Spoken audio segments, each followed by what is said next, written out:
Je pense qu'ils vont m'éjecter avant. Vous m'entendez? Vous m'entendez? Bonjour à tous, vous allez bien? Je suis vraiment heureux d'être parmi vous, c'est une joie pour moi. C'est la deuxième fois que je suis là, donc ils n'étaient pas fâchés la dernière fois puisqu'ils m'ont laissé revenir apparemment. Alors merci en tout cas à Bruno, Philippe qui m'a invité. Merci aux responsables qui m'ont reçu hier après-midi. On a passé vraiment un bon moment, c'était une joie d'être avec moi, d'être avec vous autour de ces échanges qu'on a eus. Voilà, une joie d'être avec moi aussi. Voilà, en tout cas, je suis donc Jean-Luc Manchon, je suis un des pasteurs de la Porte Ouverte chrétienne. Je ne suis pas le plus connu puisque je ne suis pas un des prédicateurs de la Porte Ouverte chrétienne. Je suis le responsable de tout ce qui est l'organisation des groupes de maison. Et donc, voilà, je travaille plus dans l'ombre. Mais en tout cas, je suis heureux d'être parmi vous. Je suis marié, j'ai 2 enfants. Il y a un de mes fils qui est là, Michael. Le meilleur, voilà, on va dire que c'est le meilleur, sinon après il va être... Alors, je voulais vous dire aussi, vous transmettre les salutations de toute l'équipe pastorale de la Porte Ouverte chrétienne. Samuel m'a encore envoyé un message ce matin. Donc vraiment, je vous salue tous, on vous aime de tout notre cœur, on vous porte dans notre cœur et on aime l'église de Douai. J'ai aussi une bonne nouvelle pour vous. Je voulais vous dire que vous êtes des vénards. Vous ne savez pas encore pourquoi, mais je vais vous le dire. Vous êtes des vénards parce qu'au moment même où je suis en train de parler, il y a Jean-Marie Ribet à la Porte Ouverte chrétienne qui présente son nouveau livre sur l'Apocalypse. Donc l'église va découvrir ce livre ce matin, mais vous aussi, j'en ai ramené. Alors on a mis un stand derrière à côté de votre librairie. Et vous trouverez donc quelques livres de la Porte Ouverte chrétienne, et entre autres, celui sur l'Apocalypse, je vous le recommande vraiment. C'est un livre qui est bousculant sur l'Apocalypse. Et on a entendu tellement de choses, parfois tout est son contraire, et vous allez voir, ce livre est reposant. Quand on a fini, on se rend compte que l'Apocalypse, en fait, c'est une bonne nouvelle. C'est une bonne nouvelle. Et c'est pour ça que le livre, d'ailleurs, s'appelle plus Révélation, parce que c'est la révélation du merveilleux plan de Dieu pour l'humanité et la victoire de l'Église à la fin. Amen. Voilà, donc je vous le recommande vraiment. Et voilà, vous trouverez tout ça à l'arrière. Alors, ce matin, j'avais envie de vous partager un message d'encouragement. Et alors, d'abord, ça va être un message qui est un peu sinistrose, puis on va remonter, vous allez voir, parce que Dieu est bon. Le titre de mon message, c'est « Le soleil brille au-dessus des nuages noirs de la tempête ». Est-ce que vous êtes déjà sorti le matin? Moi, ça m'arrive parfois. Je sors le matin, je regarde le temps, et puis, vous savez, il y a ces nuages noirs, il fait moche, il pleut, et on se dit « Ah, il n'y a pas de soleil aujourd'hui ». Et alors déjà, on est un peu déconfit comme ça, on n'est pas... Mais en fait, chaque fois qu'on dit ça, on a tout faux. On a tout faux. Parce que même s'il y a les nuages noirs, le soleil, il brille au-dessus. Si vous avez déjà pris l'avion, pour tous ceux qui ont déjà pris l'avion, vous savez, quand on prend l'avion, parfois vous avez la couche de nuages noirs, il pleut, il fait moche. Et quand vous prenez l'avion, vous décollez, et à un moment donné, l'avion, il monte, et il rentre dans la couche de nuages noirs. Alors vous êtes secoué, hein, il y a des secousses, il y a des turbulences, et d'un coup, on émerge au-dessus des nuages noirs, et d'un coup, vous avez un paysage mais extraordinaire, vous avez ce ciel bleu, un soleil éclatant, et vous voyez tous ces nuages blancs en bas, et vous vous dites, waouh! En bas, je voyais le tourment, la pluie, c'était moche, et dès que je m'élève, paf, il y avait ce paysage extraordinaire. Le fil conducteur de mon message ce matin, c'est 1 Pierre 5, 10. Mais quand vous aurez souffert un peu de temps, Dieu, l'auteur de toute grâce, qui vous a appelé à connaître sa gloire éternelle dans l'union à Jésus-Christ, vous rétablira lui-même. Il vous affermira, vous fortifiera et vous rendra inébranlable. C'est dans 1 Pierre 5, 10. On le reprendra plusieurs fois, ce verset. Mais aujourd'hui, on va parcourir un petit peu l'histoire de Naomi dans le livre de Ruth. Donc pour les techniciens qui affichaient les versets, je ne vous ai pas trop aidé, je ne vous ai pas donné les versets en avance, pardonnez-moi. Mais on va vraiment rester dans le livre de Ruth, on va le parcourir comme ça. Donc voilà, ce sera assez facile pour vous. Alors, Ruth, on commence par le chapitre 1. On va prendre simplement les 2 premiers versets d'abord. Dans les 2 premiers versets, il nous est dit « Du temps des juges, il y eut une famine dans le pays. Un homme de Bethléem de Juda partit avec sa femme et ses 2 fils pour faire un séjour dans le pays de Moab. Le nom de cet homme était Elimelech, celui de sa femme Naomi, et ses 2 fils s'appelaient Machlon et Kiljon. Ils étaient Éphratiens de Bethléem de Juda. Arrivés au pays de Moab, ils y fixèrent leur demeure. » Alors, c'est parfois intéressant de voir la signification des noms des personnages de la Bible. Alors, Elimelech, c'est « mon Dieu est roi ». Naomi, c'est « ma douceur, ma gracieuse ». Bethléem, c'est la maison du pain. Judas, c'est « l'Éternel soit loué ». En fait, quand vous lisez juste la signification de ces noms, vous vous dites « waouh, mais quelque part, il y avait la bénédiction sur cette famille ». C'était extraordinaire. Et ils vivaient dans la maison du pain et tout respirait comme ça, la bénédiction. Mais d'un coup, est arrivée cette famine. Et cette famine est arrivée dans la terre promise. Et parce qu'il y a eu cette famine, ils ont décidé de partir, quitter la terre promise pour aller vers Moab. Alors c'est une question légitime. Quand vient l'épreuve dans notre vie, eh bien, qu'est-ce qu'on fait ? Comment réagissons-nous ? Comment réagissons-nous ? Une question qu'on peut se poser. On va continuer toujours dans le livre de Ruth. Je m'excuse, on va lire beaucoup de versets, mais je crois que c'est bon parfois de lire la parole de Dieu, de l'entendre, et ça nous fait réfléchir. Alors, à partir du verset 3 jusqu'au verset 7, il nous est dit là, « Elimelech, mari de Naomi, mourut, et elle resta avec ses 2 fils. Ils prirent des femmes moabites, dont l'une se nommait Orpa et l'autre Ruth. Ils habitèrent là environ 10 ans. Machlon et Kiljon moururent aussi tous les 2. Et Naomi resta privée de ses 2 fils et de son mari. » C'est terrible. Puis elle se leva, elle et ses belles-filles, afin de quitter le pays de Moab, car elle apprit au pays de Moab que l'Éternel avait visité son peuple et lui avait donné du pain. Elle sortit du lieu qu'elle habitait, accompagnée de ses 2 belles-filles, et elle se mit en route pour retourner dans le pays de Juda. Il y a eu ce temps de famine et ils ont décidé de quitter la terre promise. Et je pense qu'une des premières erreurs de cette famille a été de quitter la terre promise déjà, et ensuite en plus de s'installer dans le pays de Moab. Je pense qu'il y a des moments où on peut parfois fuir pour un temps, pour sauver notre vie. On a par exemple l'exemple de Joseph qui, à un moment donné, a fui en emmenant Jésus pour que sa vie puisse être sauvée. Mais il n'a pas fui pour ensuite s'établir ailleurs. Il a fini par revenir. Et là, cette famille a fui et elle s'est échappée. De la même manière, pour les Hébreux, c'était un petit peu la même chose. À un moment donné, ils ont fui, ils sont partis en Égypte. Et ils se sont installés, ils se sont établis en Égypte. Alors au début, tout était beau, tout était bien, mais au bout, ils ont fini par être esclaves. Au bout, ils ont fini par être esclaves. Alors, les événements sont donc les suivants. Ils s'établissent tous à Moab. D'abord, le mari meurt, Elimelech. Et Naomi, à ce moment-là, elle aurait pu décider de rentrer, mais elle a décidé, malgré tout, de rester.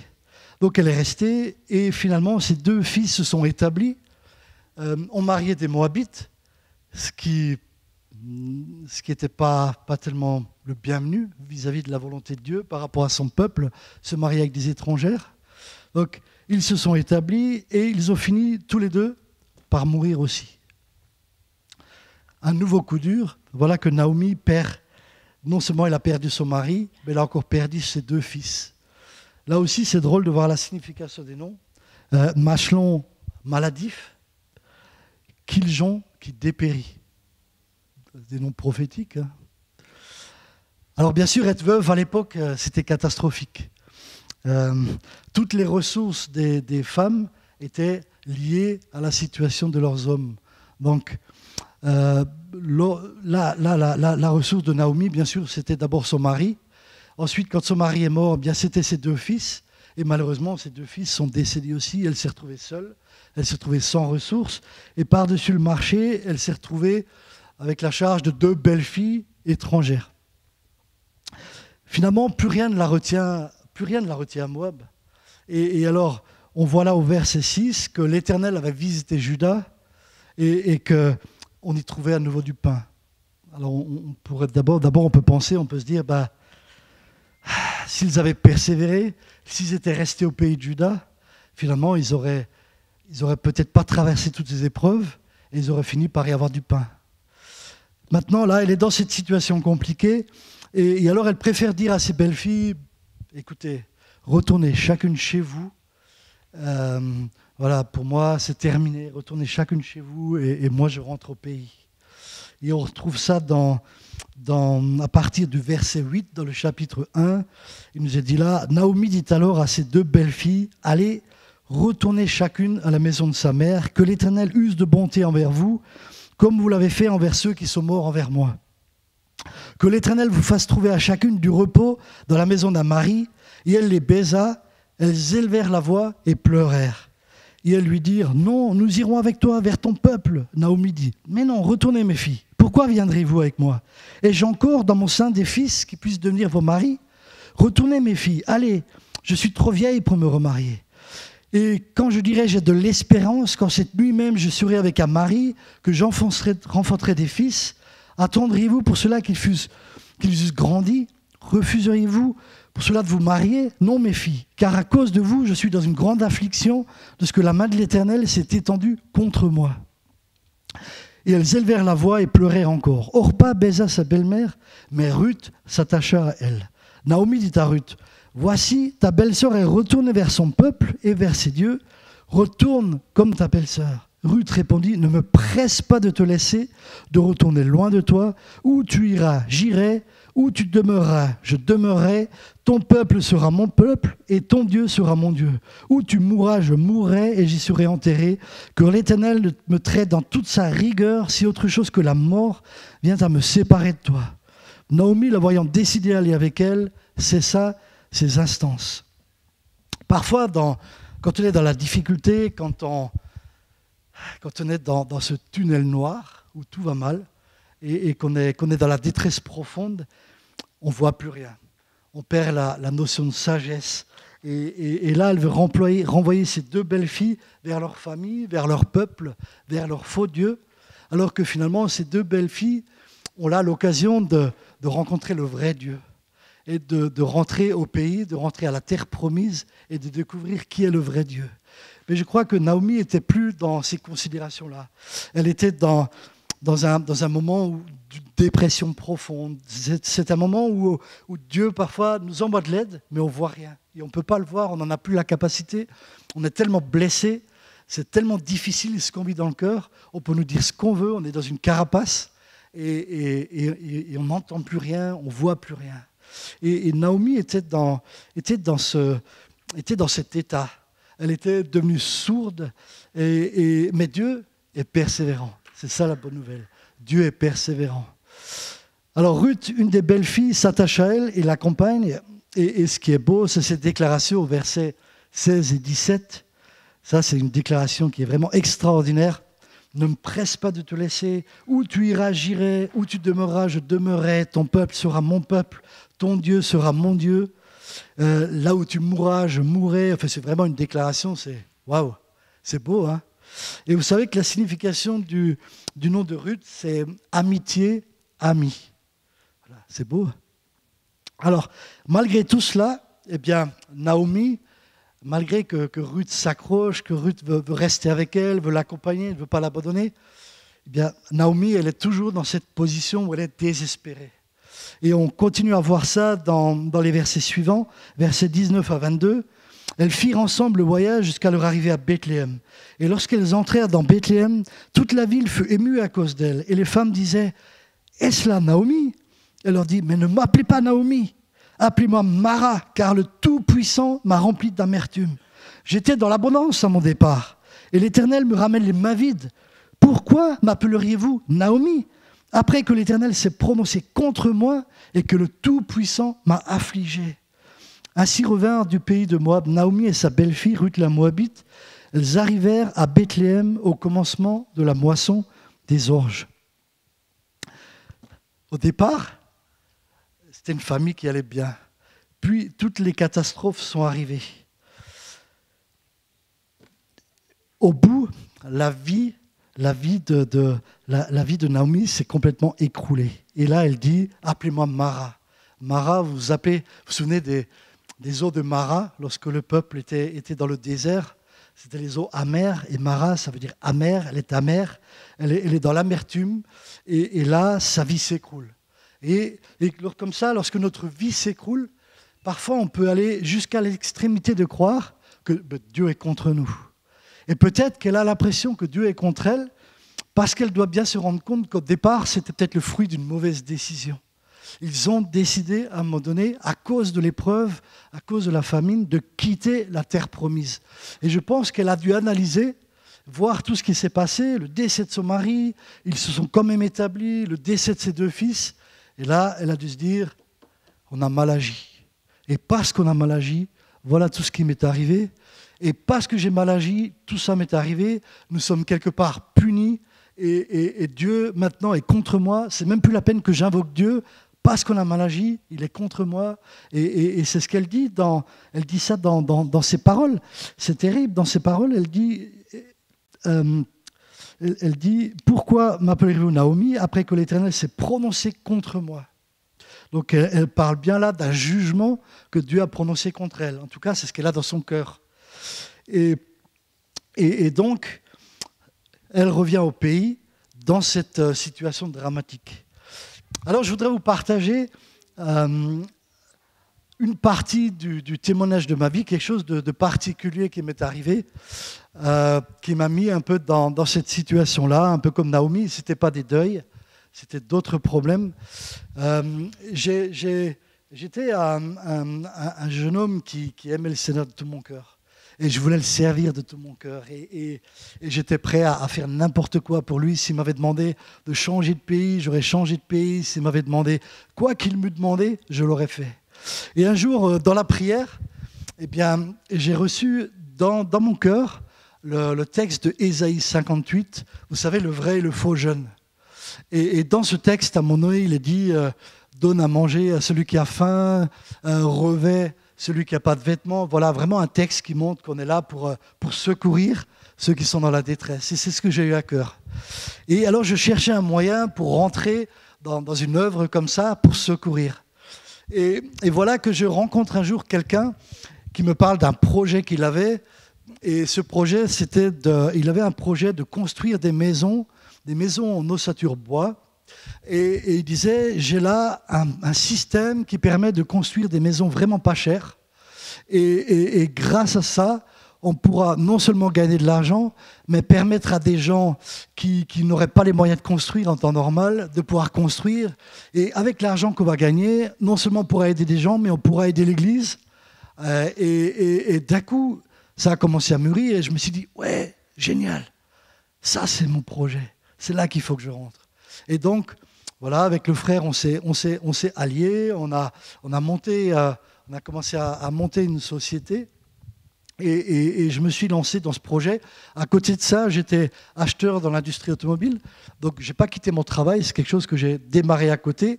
Et le frère, lui, qui a démarré avec moi, lui, il n'avait pas d'emploi à ce moment-là et ça lui permettait aussi de retrouver un emploi.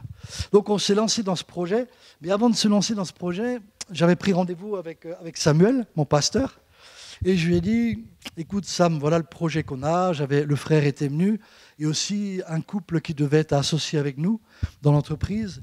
On lui a présenté le projet, et à ce moment-là, on était aussi sur le point de demander un permis de construire pour la construction de 8 maisons sur un terrain, et c'était 4 maisons à coller, donc c'était déjà un gros projet, alors qu'on démarrait. Et j'ai présenté tout ça à Sam, on a prié ensemble et Sam m'a dit, écoutez, on va poser une toison. Il me dit, si ce projet vient de Dieu, alors vous aurez le permis de construire. Si le permis de construire est refusé, arrêtez tout de suite. C'est Dieu qui vous arrête. On est parti, on a fait la demande du permis de construire et voilà que le collègue qui était associé m'appelle et me dit, voilà, écoute, j'ai une nouvelle difficile. La mairie vient de refuser le permis de construire. Et immédiatement, sur le coup, je me suis dit, voilà, c'est clair, le projet, on va l'arrêter là. Et le frère, lui, était désespéré, parce que du coup, si on arrêtait le projet, il reperdait le job qu'on avait démarré.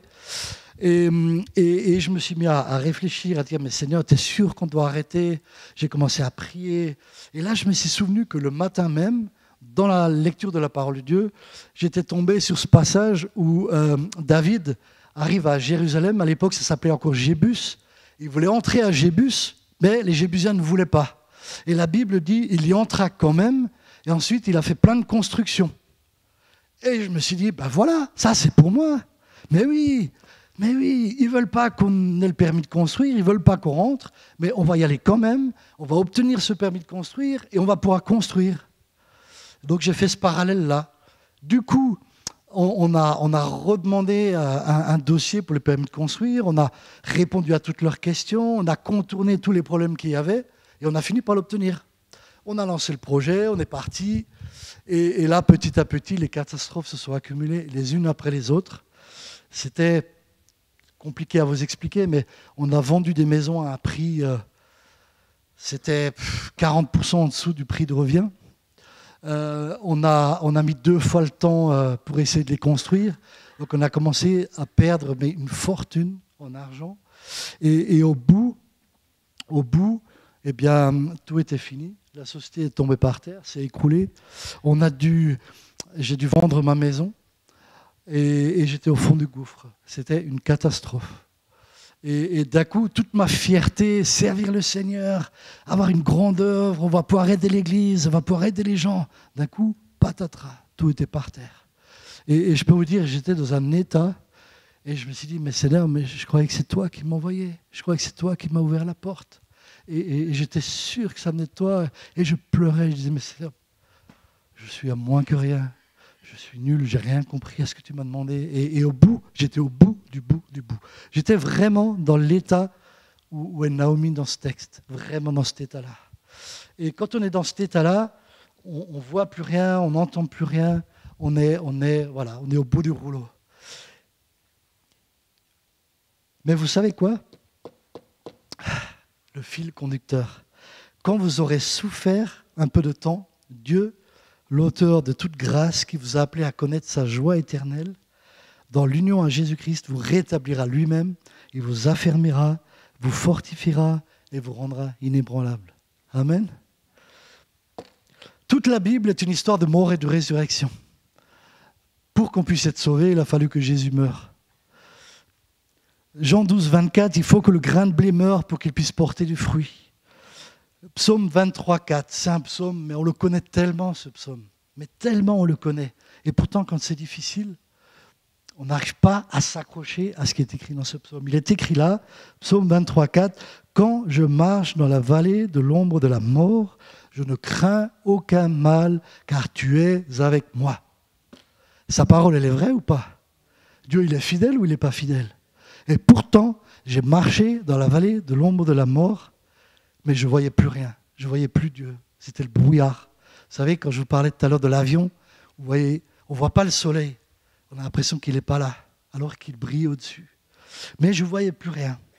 Romains 8, 28, un verset qu'on connaît bien aussi. Nous savons du reste que tout concourt au bien de ceux qui aiment Dieu, de ceux qui sont appelés selon ses desseins. Tous ces versets, on se les récite, on les connaît. Et quand ça va mal, on a parfois l'impression qu'on a tout oublié.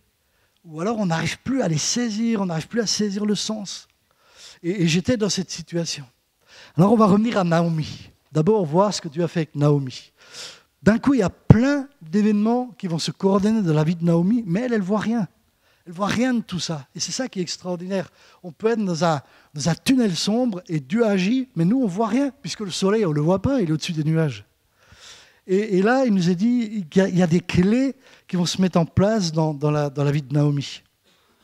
Et vous savez quoi? Dieu est le maître du temps. Et lui, il sait exactement quand il faut mettre les pions et quand il faut agir. Et là, elle est toujours dans cette situation où elle dit « J'étais dans l'abondance, mais l'Éternel me ramène à la maison, à vide, j'ai plus rien, ma vie est détruite. » Mais ça commence comme ça. Ruth la Moabite, d'abord, décide d'aider sa belle-mère. Et elle se dit « On ne va pas rester comme ça, sans rien. Moi, je vais aller dans les champs et je vais glaner, eh bien, dans le champ d'orge, puisque dans la loi de Moïse, eh bien, dans le Lévitique, dans le Deutéronome, on disait que si ceux qui récoltaient, les propriétaires qui récoltaient, ils devaient laisser des fruits, ils devaient laisser des épis pour que ceux qui n'ont rien puissent derrière glaner et avoir de quoi vivre.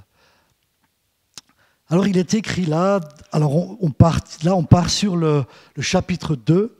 Naomi avait un parent de son mari, c'est un homme puissant et riche de la famille d'Élimélec qui se nommait Boaz. Ruth la Moabite dit à Naomi, « Laisse-moi, je te prie, aller glaner des épis dans le champ de celui qui est aux yeux duquel je trouverai grâce. » Et elle lui répondit, « Va, ma fille. » Elle alla glaner dans un champ derrière les moissonneurs, et il se trouva par hasard que la pièce de terre appartenait à Boaz, qui était de la famille d'Élimélec. Continuons au verset 17. Elle glana dans le champ jusqu'au soir, et elle bâtit ce qu'elle avait glané. Il y eut environ un épha d'orge. Elle l'emporta et rentra dans la ville, et sa belle-mère vit ce qu'elle avait glané. Elle sortit aussi les restes de son repas de midi, et les lui donna. Sa belle-mère lui dit, « Mais où est-ce que tu as glané aujourd'hui? Mais où as-tu travaillé? Béni soit celui qui s'est intéressé à toi. » Et Ruth fit connaître à sa belle-mère chez qui elle avait travaillé.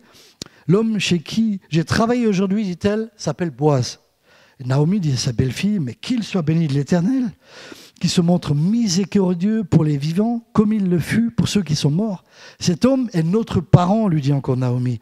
Il est de ceux qui ont sur nous droit de rachat. » Et Ruth la Moabite ajouta, « Il m'a dit aussi, reste avec mes serviteurs jusqu'à ce qu'ils aient arrivé la moisson. » Et Naomi dit à Ruth, sa belle-fille, « Il est bon, ma fille, que tu sortes avec ses servantes et qu'on ne te rencontre pas dans un autre champ. » Elle resta donc avec les servantes de Boaz pour glaner jusqu'à la fin de la moisson des orges et de la moisson du froment, et elle demeurait avec sa belle-mère.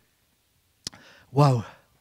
Naomi était au bout du rouleau, pour elle tout était fini, et maintenant la grâce de Dieu se met en marche. Maintenant qu'elle ne croyait plus en rien, qu'elle était perdue, qu'elle pensait tout est fichu, et même Dieu s'est retourné contre moi, maintenant vous allez voir comment Dieu se met en marche. Il est en train de mettre en place tous les pions de la restauration, alors qu'elle ne voit rien et qu'elle ne croit plus en rien et qu'elle n'a plus aucun espoir. Ça, c'est extraordinaire. Et qu'elle est persuadée qu'elle a fait un mauvais choix au départ et que tout est de sa faute. Et d'un coup, Dieu se met en branle. D'abord, il nous est dit au verset 1-6, « L'Éternel avait visité son peuple et lui avait donné du pain. » Point 1. Point 2, Ruth s'attache à elle. Où tu iras, j'irai, où tu demeureras, je demeurerai, ton peuple sera mon peuple, ton Dieu sera mon Dieu. Elle est donc prête à s'assimiler au peuple et à se décider pour le Dieu d'Israël. Troisième point, il rentre en terre promise pile au moment de la moisson, au moment de la moisson de l'orge. Tout ça, comme ça a tout pris séparément, ça a l'air de rien. Mais mis bout à bout, vous allez voir que tout s'enchaîne. Il n'y a pas d'événement de hasard, il n'y a pas d'événement léger dans notre vie. Dieu sait ce qu'il fait. La quatrième chose qui arrive, c'est que Ruth décide de ne pas se laisser abattre et de dire « je ne vais pas me laisser abattre et moi, je vais glaner dans le champ ». Et vous vous rendez compte, c'est cette Ruth qu'au début, Naomi ne voulait pas. Elle a dit « mais rentre chez toi, je ne veux pas que tu viennes avec moi ». Cette Ruth, l'étrangère, la Moabite, c'est elle qui est en train de tout déclencher. Avec l'aide de l'Éternel, bien sûr. Et le point 5, elle va glaner dans un champ et paf, elle se retrouve sur la terre de Boaz, qui est celui qui a droit de rachat sur Naomi. C'est quand même extraordinaire. C'est quand même extraordinaire. Et là, on se dit, et en plus, ce qui me fait sourire dans ce verset, c'est que verset 2-3, il est dit, il se trouva par hasard. Bon, moi, dans la vie avec Dieu, le hasard, moi, j'y crois pas trop. Hein. Mais en tout cas, quand Dieu commence à bénir, c'est extraordinaire. Alors, ce qui est beau, c'est que, Boaz, effectivement, il avait droit de rachat sur les terres d'Élimélec. Et s'il rachetait les biens d'Élimélec, il devait aussi épouser la veuve. Alors, bien sûr, ici, pour assurer la descendance. Hein. Mais là, comme la veuve, elle est âgée, il devait épouser la veuve du neveu pour assurer une descendance à la famille. C'est quand même extraordinaire. Ça aussi, c'est une chose extraordinaire de la loi de Moïse, de permettre à cette famille d'avoir une descendance. Et à l'époque, on le sait, hein, quand on lit les textes de l'Ancien Testament, être stérile, c'était horrible. Pas avoir de descendance, c'était ce qui pouvait arriver de pire. Et la plus grande bénédiction quand on a une famille, c'était d'avoir une descendance. Et donc, on en est là. Et là, on sent que la foi aussi de Naomi est en train de prendre un virage. Et d'un coup, la sagesse aussi qu'elle avait perdue, elle commence à revenir. Parce qu'elle commence à sentir que quelque chose se passe. Et on le voit dans le texte, toujours dans le chapitre 2, des versets 20 à 23. Elle dit, voilà, cet homme est notre parent. Il est de ceux qui ont sur nous droit de rachat. Donc là, elle commence à saisir que quelque chose se passe. Et là, Ruth lui rappelle, lui dit, il a dit, reste avec mes serviteurs. Et là, tout de suite, Naomi, elle réagit. Elle dit, non, pas avec les serviteurs. Les serviteurs, c'est des hommes. C'est pas bien. Il faut que tu te gardes pure. Et elle dit, il est bon, ma fille, que tu sortes avec ses servantes pour se garder pure. Parce qu'elle commençait déjà à comprendre ce qui était en train de se passer. Et donc, Naomi demande à Ruth de se préserver. Et d'un coup, elle prend les choses en main. On sent que le vent a changé de direction. On sent qu'il y a quelque chose qui se passe. Et encore une fois, ce qui est extraordinaire, c'est qu'elle bénéficie juste de la fidélité de Dieu, parce qu'elle ne s'attendait à rien et elle ne croyait plus en rien. Si on lit le chapitre 3, à partir du chapitre 3, les versets de 1 à 5, Naomi, sa belle-mère, lui dit « Ma fille, je voudrais assurer ton repos afin que tu fusses heureuse. Et maintenant, Boaz, avec les servantes duquel tu as été, n'est-il pas notre parent? Voici, il doit vanner cette nuit les orges qui sont dans l'air. Lave-toi, oins-toi, puis remets tes habits et descends à l'air. Tu ne te feras pas connaître à lui jusqu'à ce qu'il ait achevé de manger et de boire. Et quand il ira se coucher, observe le lieu où il se couche. Ensuite, va, découvre ses pieds, couche-toi. Il te dirait lui-même ce que tu as à faire. Elle lui répondit, je ferai ce que tu as dit. Et elle fait tout ça. Et voilà la réaction de Boaz. Plus tard, toujours dans le chapitre 3, à partir du verset 11, « Maintenant, ma fille, ne crains point, je ferai pour toi tout ce que tu diras, car toute la porte de mon peuple sait que tu es une femme vertueuse. Il est bien vrai que j'ai droit de rachat, mais il en existe un autre plus proche que moi. Passe ici la nuit et demain, s'il veut user envers toi du droit de rachat, à la bonne heure qu'il le fasse. Mais s'il ne lui plaît pas d'en user envers toi, j'en userai moi. L'Éternel est vivant, reste couché jusqu'au matin. » Et Ruth rentre, elle fait son rapport à Naomi et elle dit « Il m'a donné 6 mesures d'orge en disant « Tu ne retourneras point à vide vers ta belle-mère. » Et Naomi dit « Sois tranquille, ma fille, jusqu'à ce que tu saches comment finira cette chose, car cet homme ne donnera point de repos qu'il n'ait terminé cette affaire aujourd'hui. » Là, on voit que d'un coup, Naomi est à la manœuvre et d'un coup, on voit qu'elle a retrouvé la foi, qu'elle a retrouvé l'énergie, qu'elle a retrouvé la confiance. C'est elle qui dit à Ruth comment agir, comment faire, et on voit que d'un coup, elle a repris du poil de la bête. Et, alors bien sûr, Boaz doit d'abord négocier avec celui qui a droit de rachat en priorité. Ils étaient 2 à avoir droit de rachat. Il y en avait un qui était en rang 1, Boaz était en rang 2. La discussion se fait et il s'avère que, voilà, que la première personne a renoncé.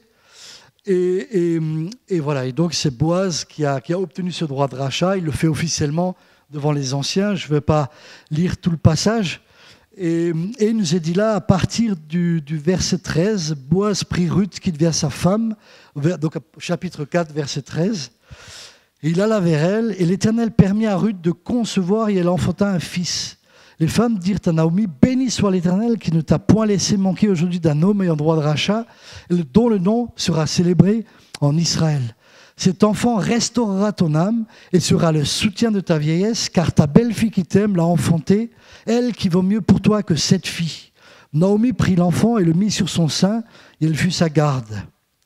Et ce qui est beau, c'est que cet enfant devint le père de Obed, qui fut le père d'Isaïe, qui fut le père de David. Et d'un coup, on voit que cet enfant, né d'une étrangère et de Boaz, rentre dans la lignée de Jésus. Et il y a vraiment une descendance glorieuse. Et Naomi, elle est là, rétablie de manière extraordinaire. Mais ce qui est beau, ce qui peut faire réfléchir, c'est que nous, quand on pense rétablissement, on pense retrouver la situation d'avant la catastrophe. Et bien sûr, pour elle, son mari était mort, ses fils étaient morts, et ça, c'est vrai, ça ne peut pas être réparé. Elle n'a pas pu retrouver son fils, ses 2 fils et son mari. Et souvent, lorsqu'une catastrophe arrive dans nos vies, eh bien, il y a une situation à un instant T, arrive une catastrophe, tout s'effondre, et après Dieu nous relève, et il nous relève souvent d'une manière différente de ce qu'on souhaitait, mais souvent le relèvement il est meilleur que ce qu'on avait avant. Mais c'est juste pour dire que la situation n'est plus la même, mais Dieu l'a totalement restaurée, et il lui a donné une descendance. Alors bien sûr, dans ce texte, on pourrait... un Jean-Marie Ribet en sortirait des choses extraordinaires. Il dirait par exemple que Boaz est un type de Christ, qu'il a racheté la vie de Naomi, qu'il l'a restaurée. On dirait aussi que le salut est offert à toutes les nations, puisque c'est une Moabite qui a eu cette belle descendance, et que d'un coup elle est intégrée dans la descendance du peuple de Dieu. Mais ce n'est pas le but de mon message aujourd'hui. Mon message aujourd'hui, c'est de montrer comment Dieu peut restaurer une vie, même quand on n'a pas d'espoir, et même lorsqu'on a fait un mauvais choix au départ. Le fil conducteur, toujours 1 Pierre 5, 10, « Mais quand vous aurez souffert un peu de temps, Dieu, l'auteur de toute grâce, qui vous a appelé à connaître sa gloire éternelle dans l'union à Jésus-Christ, vous rétablira lui-même, il vous affermira, vous fortifiera et vous rendra inébranlable. » Amen. Je reviens à mon histoire personnelle. Tout s'est effondré. On a démarré dans l'année 98 et je me trouve là dans l'année septembre 2000. C'est une catastrophe. J'ai des dettes partout, mais des dettes pour le restant de mes jours. Et pareil pour mes amis qui étaient associés avec moi, on est au fond du trou. Et je me souviens, un jour, j'arrive au culte en septembre 2000, complètement ravagé. Et j'étais même sur le point, j'avais demandé à Samuel, j'ai dit, écoute, retire-moi toutes les responsabilités. J'étais à l'époque déjà responsable de groupe de maison et j'étais dans l'équipe qui aidait à faire des visites. Et je disais, mais il faut que tu m'enlèves de là, je ne suis plus capable de rien, je suis au bout. Et là, un dimanche matin, en septembre 2000, Samuel, pendant le temps de louange, du haut de l'estrade, il donne une parole, je vais vous la lire. Mon frère Jean-Luc, le Seigneur te parle. Je vais te délivrer à bras étendus. Tu ne sais ni d'où ça viendra, ni comment ça viendra, mais c'est moi qui vais te délivrer. Et cette parole, je te la donne parce que tu l'espères et que tu y aspires dans ton cœur. Je connais ta situation, te dit le Seigneur, mais c'est moi qui vais te délivrer à bras étendus. C'est pourquoi ne t'inquiète de rien. Dans la tempête, je suis là. Lorsque le vent souffle, je suis là. Lorsque les vagues te dépassent et que tu ne vois plus au travers, je suis là. Et je te bénis maintenant, et je te bénis. Tu repartiras de ce lieu avec ma paix, cette paix divine que nul ne peut recevoir si ce n'est moi qui la donne. Le soleil brille au-dessus des nuages. Et Dieu me disait, tu vois rien, mais je suis là. Je suis là. Et c'est moi qui vais te restaurer, et je vais te donner ma paix. Et à partir de ce jour-là, je disais au Seigneur, mais tu as vu toutes ces dettes, j'en ai pour le restant de mes jours, je suis fichu, mais comment tu vas faire? J'avais eu cette parole, mais sincèrement, humainement, vous avez des dettes pour le restant de vos jours, vous vous dites, mais c'est impossible, c'est un truc, c'est ingérable. Et voilà que mes amis qui étaient associés avec moi, ils viennent me voir un jour et disent, écoute Jean-Luc, on a une bonne nouvelle. Je dis oui. Ils me disent, écoute, nous on a une tante, alors, la bonne nouvelle, ce n'est pas que la tante soit décédée, mais ils ont une tante qui est décédée et ils ont hérité de la tante tout l'argent qu'elle avait, des maisons, et du coup, ils ont pu effacer d'un coup l'ensemble de leurs dettes. Et pour eux, tout était terminé. Et je me retrouvais seul dans la barque. Et alors, j'étais heureux pour eux, bien sûr. J'aurais dit, super, merci Seigneur. Et je dis, Seigneur, je ne comprends rien. C'est à moi que tu parles. C'est eux que tu délivres. je dis, mais moi, je leur dis, texto. Le samedi, j'étais dans ma cuisine devant Dieu, je dis, mais moi, j'hériterai de personne. J'hériterai de personne. Le lundi, je reçois un coup de fil, et voilà, ma mère, quand j'avais 3 ans, ma mère s'est remariée, et mon vrai père, j'ai eu très peu de relations, je ne l'ai pas beaucoup connu, et voilà que le lundi, je reçois un coup de fil d'un de mes demi-frères, qui me dit, écoute Jean-Luc, on s'était déjà rencontrés, on se connaissait un petit peu, et il me dit, écoute Jean-Luc, papa, il va pas bien, il aimerait vraiment mettre les choses en règle avant de mourir, et il voudrait que tu viennes et mettre les choses en règle financièrement, tout ça.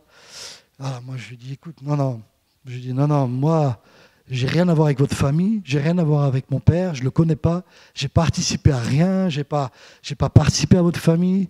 Vous avez construit vous-même vos maisons, vous avez tout ce que vous avez, c'est à vous. Moi, je veux rien de tout ça parce que j'estime n'avoir droit à rien. Et il me dit, mais non, mais tu peux pas dire ça. Papa, il va être tellement triste, tellement désolé. Il veut vraiment régler ça avant de partir. Et alors il me dit, écoute, réfléchis pendant 8 jours. Dans 8 jours, je te rappelle, tu me diras si tu viens ou pas à la maison voir papa. Et moi, je dis, écoute, ok, rappelle-moi dans 8 jours, on verra. Et encore un samedi matin, j'étais devant Dieu, et puis j'ai étudié la parole de Dieu, j'étais en train de lire la vie de Jacob. Et en lisant la vie de Jacob, j'étais dans le passage où il était chez Laban, où il était en train de lutter, et d'un coup Dieu lui dit, retourne vers la maison de ton père et je serai avec toi. Mais ce verset, il m'a sauté à la figure, je ne vous dis pas, comment Dieu parle à travers la parole.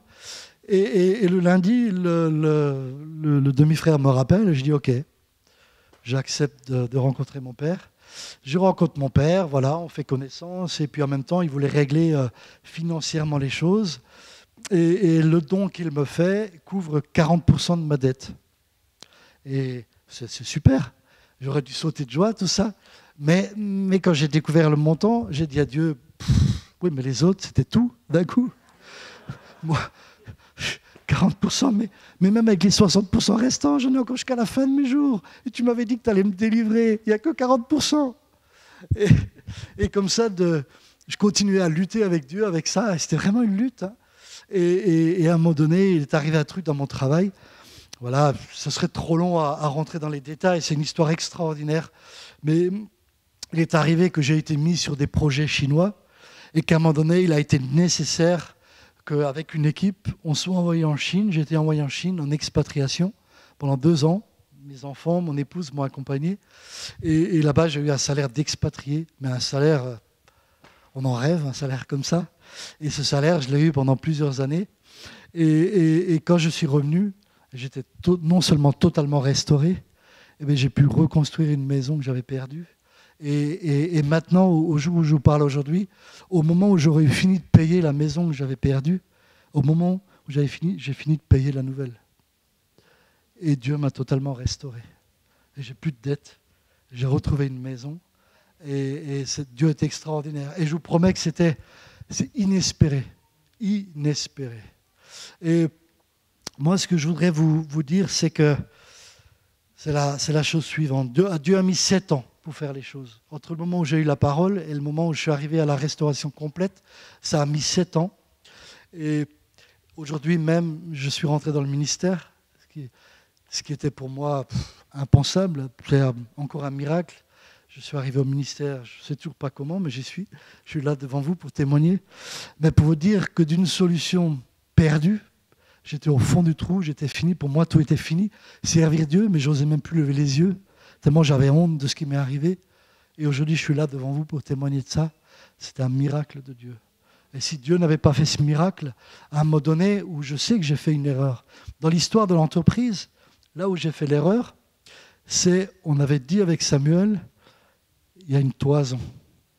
Et cette toison, c'est si vous n'avez pas le permis de construire, arrêtez tout de suite. On ne l'a pas eu, j'ai insisté et on l'a eu. Et je me suis dit, finalement, je suis dans la toison, on l'a eu. Mais les résultats derrière me montrent que c'était au premier avertissement qu'il fallait s'arrêter. Et Samuel m'a toujours dit après, il m'a dit, d'ailleurs j'avais demandé pardon à toute l'équipe pastorale de ne pas les avoir écoutés. Et il m'a dit, mais si tu étais venu me voir tout de suite, là, après le premier refus, moi je te l'aurais expliqué. Mais voilà, parfois on s'entête. Alors, moi, je peux juste vous dire une chose. Je ne sais pas pourquoi je vous ai donné ce message ce matin. En tout cas, j'ai entendu une parole pour une personne qui était désespérée. J'ai envie de vous dire, levez les yeux. Peut-être que d'autres sont désespérés. Peut-être que d'autres sont dans ce tunnel où on ne voit rien du tout. Peut-être que c'est à cause d'une situation financière. Peut-être que c'est à cause d'un deuil. Peut-être que c'est parce que vous avez perdu votre travail. Peut-être parce que vous avez un enfant qui part en vrille. Dieu est là. Et dans vos nuages noirs, où vous ne voyez plus rien, Dieu est là. Le soleil brille au-dessus des nuages. J'ai vécu une autre situation très compliquée avec un de mes fils qui est parti en vrille. Il est là, c'est lui qui va vous raconter ce qui s'est passé. Michael, vous me laissez encore le temps?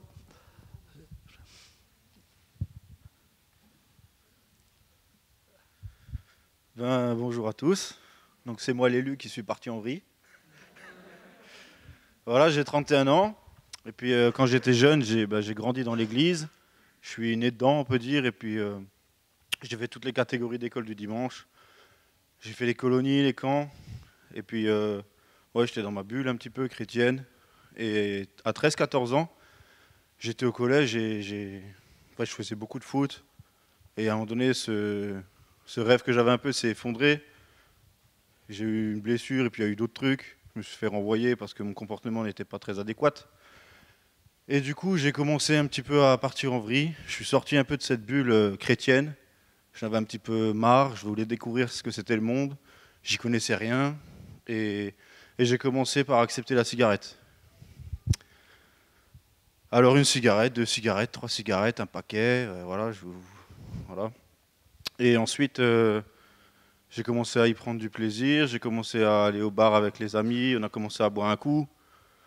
Du coup, 14 ans. J'ai même fugué pendant 3 jours. J'ai dormi dehors. Je me suis amusé. J'avais un peu d'argent. Voilà, je me suis éclaté. Et puis, bien sûr, ça ne suffisait plus. J'ai commencé par fumer un petit joint, 2 petits joints, 3 petits joints. Alors, bien sûr, le shit à l'époque, c'est pas, même encore maintenant, c'est pas le même coup qu'une cigarette. Et du coup, ben, forcément, j'avais pas d'argent. J'étais jeune, j'avais 14 ans, je travaillais pas, j'étais encore au lycée. Et puis, du coup, j'ai commencé à acheter une petite barrette, la couper en deux, et puis j'ai vendu l'autre morceau pour pouvoir fumer la deuxième partie. Enfin, ça commence comme ça. Et après, j'ai vu que, bah, tiens, il y avait peut-être moyen de faire 10 euros par-ci, 20 euros par-là. Du coup, j'ai pris 2 barrettes, 3 barrettes. Après, j'ai commencé à prendre des plus gros morceaux. Et là, c'est l'engrenage qui a commencé. Et je commençais à me faire des clients assez réguliers. Et du coup, je me suis dit, bah, tiens, ça commence à gagner pas mal. Et au fur et à mesure, je pouvais commencer à m'acheter des cigarettes en plus, les feuilles, je pouvais m'acheter des vêtements.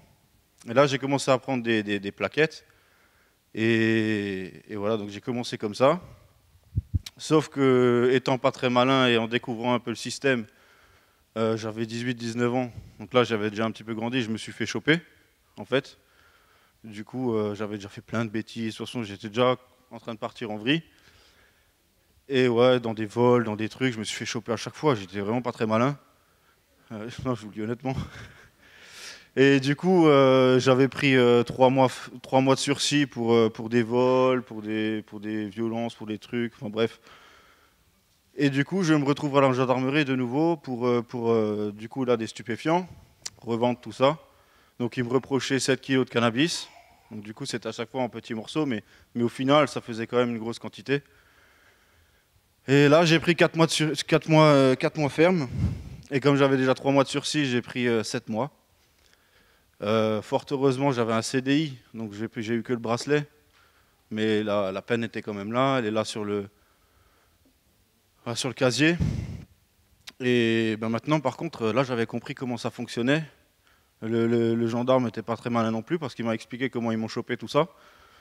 Et du coup, maintenant, je savais comment ça fonctionnait, je savais comment ne pas me faire choper. Là, j'avais 19 ans. Par contre, là, j'ai changé de mentalité.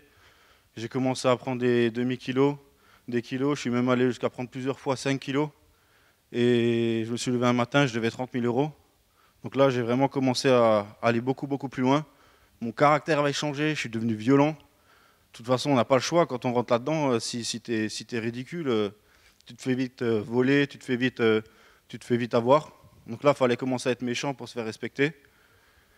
Et Et à ce moment-là, ma mentalité avait changé.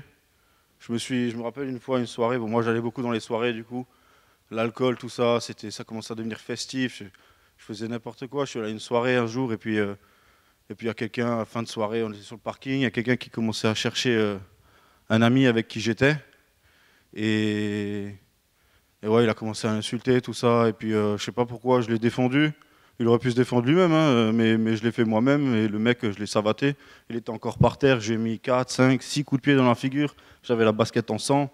Je vous dis, j'étais devenu violent. Alors des fois, on dirait pas comme ça, en me voyant ce matin, mais j'avais un regard noir, j'étais méchant. Et là, c'était carrément quelqu'un d'autre. Et il y a eu d'autres choses encore après, genre, je peux vous en raconter des centaines, hein. À la maison, j'avais une armoire avec, je sais pas, 50 pieds de cannabis. J'en avais une quarantaine en forêt. Enfin, ça y est, c'était parti, quoi. Et j'aimais l'argent. Je croyais que le bonheur, c'était ça. Et j'en avais. Et je dépensais dès que j'en avais. Je partais en vacances, je m'achetais des vêtements. J'allais en boîte de nuit. J'avais une copine, mais j'allais quand même en boîte de nuit. Je rencontrais des femmes. C'était facile, j'avais l'argent. Et voilà. Et puis un jour, il s'est passé quelque chose dans ma vie. Donc là, j'avais une autre copine. Et puis dans notre couple, ça n'allait pas très bien. Et on a commencé à discuter. Elle me disait que voilà, elle voyait quelqu'un d'autre. Moi, pareil. Enfin, c'était vraiment très compliqué entre nous. Et on s'est assis à table. On s'est dit, qu'est-ce qu'on fait? On s'arrête, on continue. Et on s'est regardé, on a discuté. Et puis à un moment donné, on me dit, de toute façon, il vaut mieux qu'on arrête tous les deux. Parce que je crois que je suis folle. Je me suis dit, tiens, mais c'est bizarre, pourquoi elle me dit ça? Elle me dit, je sais pas, j'entends des voix dans ma tête qui me disent que tu dois crever. Je me suis dit, tiens, mais c'est bizarre, pourquoi elle me dit ça? Je dis, mais ça te l'a déjà fait quelqu'un d'autre? Elle me dit, bah non. Elle me dit, ah si. Elle me dit, ça me l'a déjà fait quelqu'un d'autre? Je dis, bah qui? Elle me dit, ton père. Et moi, mon père, vous pensez bien, le papa modèle parfait, presque pasteur, il est toujours souriant, tout ça. Vous pensez bien qu'entre lui et moi, on ne se parlait pas beaucoup, hein. C'était toujours l'affront, c'était... Et elle me dit, ton père. J'entends des voix aussi qui disent qu'il doit crever. Et là, j'ai fait le rapprochement, je ne sais pas pourquoi. C'est comme si tout le ciel, c'est comme s'il y a quelque chose qui s'effondrait sur moi. Et c'est comme si le voile se déchirait. J'ai compris que les voix qu'il y avait à l'intérieur de ma femme ne pouvaient pas supporter mon père, ni le fait que j'avais été à l'église quand j'étais jeune. Parce que vous savez, quand on grandit pendant 13 ans dans une église, on voit des choses, on entend des choses, on vit des choses. J'avais déjà senti la présence du Saint-Esprit me tomber dessus, j'avais déjà vécu des choses. J'avais vu une fois une dame, je sais pas, elle devait avoir 70 ans, il y avait 4 personnes en train de prier pour elle, il y en a une qui a été un peu projetée, un peu plus loin. J'avais vu des choses, quoi, donc je savais que ça existait. Et là, j'ai dit, écoute, je ne sais pas ce que tu as. Peut-être, je lui ai dit, je crois, c'est démoniaque. En tout cas, je lui ai dit, je sais où on peut te sauver, où on peut t'aider. Je crois que c'est à l'église. Elle me dit, mais qu'est-ce qu'on dit à l'église? Il se passe quoi là-bas? Je dis, je sais pas. Je crois, on parle de Jésus. Au moment où j'ai dit le mot Jésus, là, j'ai vu les yeux qui ont commencé à révulser. Elle a commencé à m'insulter de tous les noms. Et là, elle a commencé à chercher à s'étrangler. Il a commencé à se passer des manifestations démoniaques. Et là, j'ai senti que, ouais, il y a quelque chose qui ne va pas. Et là, je peux vous dire que je me suis rappelé de tout ce que j'avais dans ma jeunesse. Et j'ai pris rendez-vous avec un pasteur. J'ai appelé Bertrand à l'époque. C'est encore lui. J'avais pas de contact, mais je l'aimais bien parce que c'est celui qui s'occupait des colos, tout ça. Et on a pris rendez-vous. Il nous a dit qu'il fallait que lui, il pouvait rien faire, il pouvait pas l'aider. Moi, je pensais qu'il allait prier pour elle, elle allait être délivrée, que j'allais repartir, que j'allais fumer mes petits pétards, et puis je suis tranquille, quoi. Il fait un petit exorcisme, là, parce que moi, je connaissais rien. Il fait un exorcisme, et puis après, je me casse, et puis je retourne chez moi, tranquille, quoi. Non. Il nous a dit, ça marche pas comme ça. Il m'a dit, si maintenant, admettons, je chasse et qu'ils partent, il y en a 7, ils reviennent 7 fois plus nombreux. Il nous a expliqué un petit peu ça. Et du coup, il nous a expliqué qu'il fallait donner notre vie à Jésus. Alors on est allé le dimanche, et là j'ai vu encore que pendant la louange, ma femme qui se griffait, ça n'allait pas du tout. Enfin bref. Et le mardi, on s'est avancé. Moi j'avais reconnu que tout ça, ça existait. Dans mon cœur, je me suis repenti auprès de Dieu, j'ai donné ma vie à Jésus. Et depuis, voilà, je suis là. Si vous m'aviez dit à 5 ans que je serais ici, là, en train de témoigner, je vous aurais pris pour un fou. Mais non, je suis là. Dieu m'a fait grâce. Et cette grâce-là, je ne sais pas vous, mais moi, je ne sais pas comment vous expliquer, mais je n'ai pas envie d'en faire rien du tout. Dieu il m'a fait grâce, il m'a cherché par lui-même. Quand j'avais 16 ans, mon père il m'a dit, Dieu m'a parlé et il me dit de te dire que je dois arrêter de t'embêter avec ça, parce que c'est vrai qu'il m'embêtait tout le temps avec ça. Ça, je peux vous dire qu'il ne m'a pas lâché. Hein. Mais c'est normal, il faut se mettre à sa place. Il a prié pour moi pendant tout ce temps, et je le remercie d'ailleurs. Mais Dieu m'a dit, il viendra me chercher par lui-même. Et j'ai dit, qu'il vienne me chercher, on verra. Ouais, bon, j'ai pas rigolé quand il m'a cherché, quoi. Mais il m'a cherché par lui-même. Et ça, c'est la chose. Et il a été fidèle. Et ça, c'est les prières de ma grand-mère, de mon père. Et mon père m'a avoué que c'est au moment où il désespérait, au moment où il arrêtait de prier pour moi, au moment où il en avait marre, il pensait que c'était fini, il arrêtait de prier pour moi, c'est là que Dieu est venu me chercher, il est intervenu. Alors que c'est au moment où il s'y attendait le moins. Et voilà.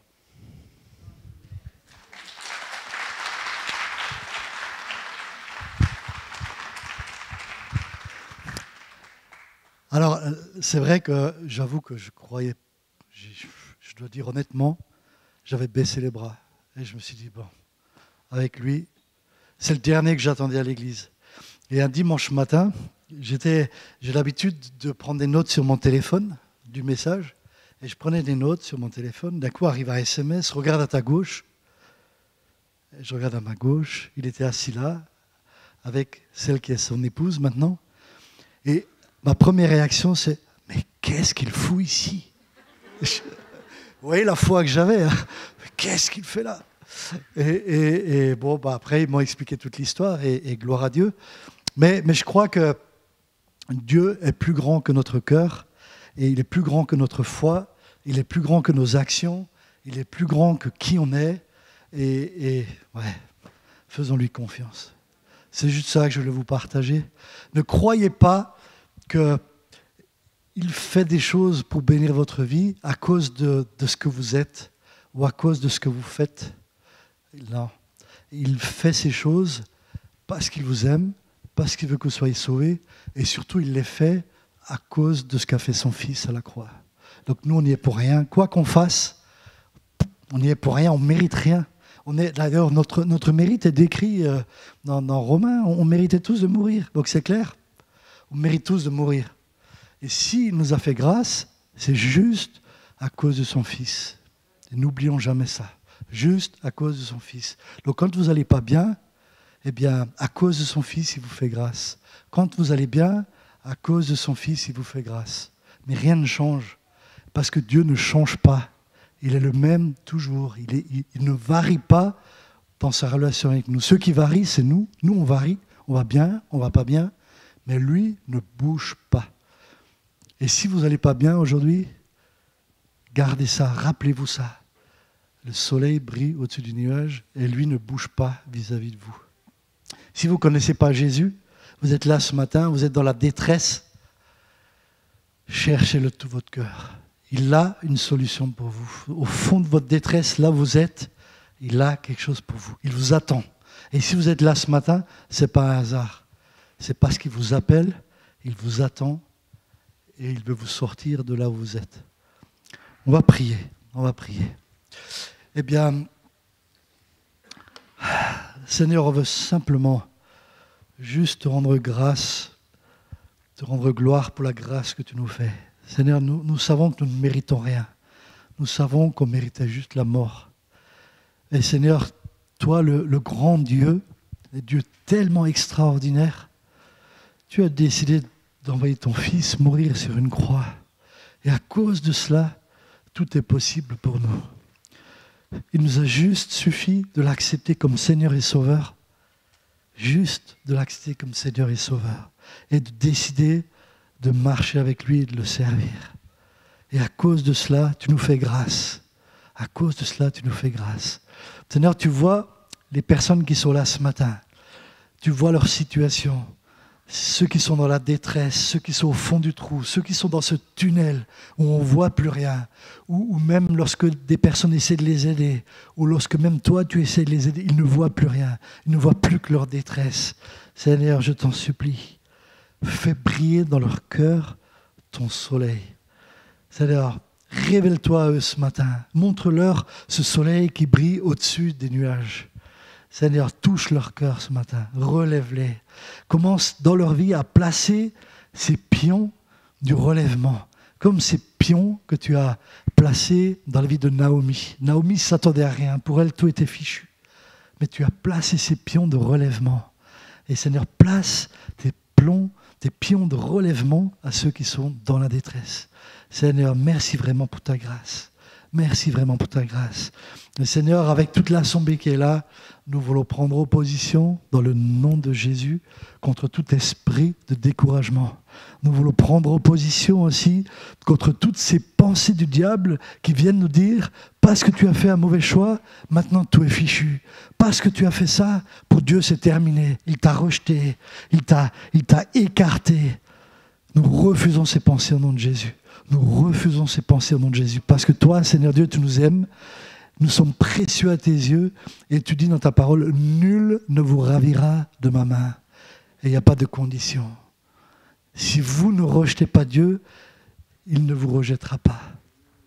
Merci Seigneur vraiment pour ta grâce et ta bénédiction. Et que ta paix puisse venir dans les cœurs. Que ta paix divine puisse venir dans les cœurs. Merci Seigneur pour ta grâce et ta bénédiction. Amen. Amen. Continuons de rester assis, les fronts baissés, pendant que le groupe de louanges se prépare.